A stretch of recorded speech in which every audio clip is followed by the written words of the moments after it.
안녕하십니까, 김한입니다. 자, 이번 시간에는 2018학년도 교육대학교 정시 설명 공주대학교 편입니다. 자, 공주대학교 하면은 역시 재수생부터 비교내신을 적용시켜주는 학교다라는 것이 우선적으로 생각이 들어질 것입니다. 자, 1단계 모집 인원 같은 경우에는 172명이고요. 수능 점수만 가지고 2배수를 선발하게 됩니다. 수능 점수는 표준 점수를 반영하게 되는데 550점을 만점으로 계산을 합니다. 작년 같은 경우에는 4과목 평균 점수를 우리가 계산해 보았을 때 공주교육대학교 같은 경우는 128.6점 정도가 나왔습니다. 올해는 그러면 이 128.6점에 영어를 제외한 점수를 계산을 하고 그 다음에 영어 반영 점수가 1등급 같은 경우에 100점을 적용시켜 줄 것이고요. 물론 여기서 100점이라고 하는 것은 환산하면 200점이 될 것입니다. 자, 그리고 2등급이라면 180점을 적용시켜 주다 보니까 실질적으로는 절대 점수는 상당히 높아지게 될 것입니다. 물론 이것이 8분의 5.5로 나누어서 적용시켜야 된다는 부분은 분명히 있습니다. 그렇다 하더라도 절대 점수는 높아지기 때문에 작년도 공주교육대학교 결과 점수만 보고 내가 합격권이다 라고 생각해서는 오산이라는 것입니다. 자, 그렇다고 놓고 보면 영어를 1등급을 맞지 않으면 공주교육대학교는 합격하기가 사실상은 힘든 상황입니다.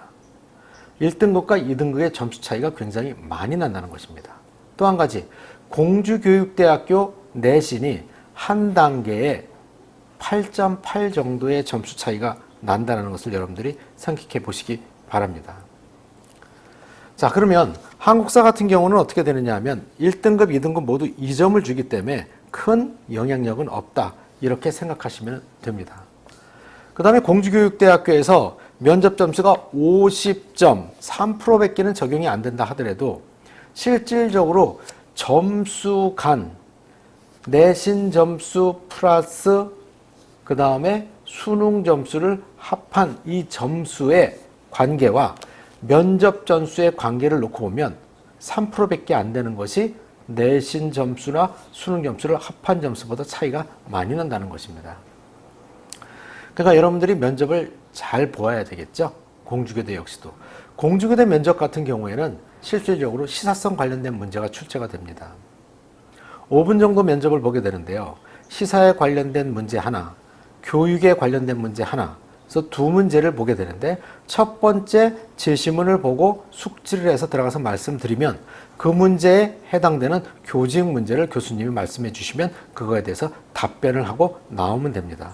물론 질문은 거의 하지 않습니다. 일부 특정 학생에 관련돼서는 질문을 받을 수도 있겠지만 대부분의 학생들은 발표로 끝난다 라고 생각하시면 되고요.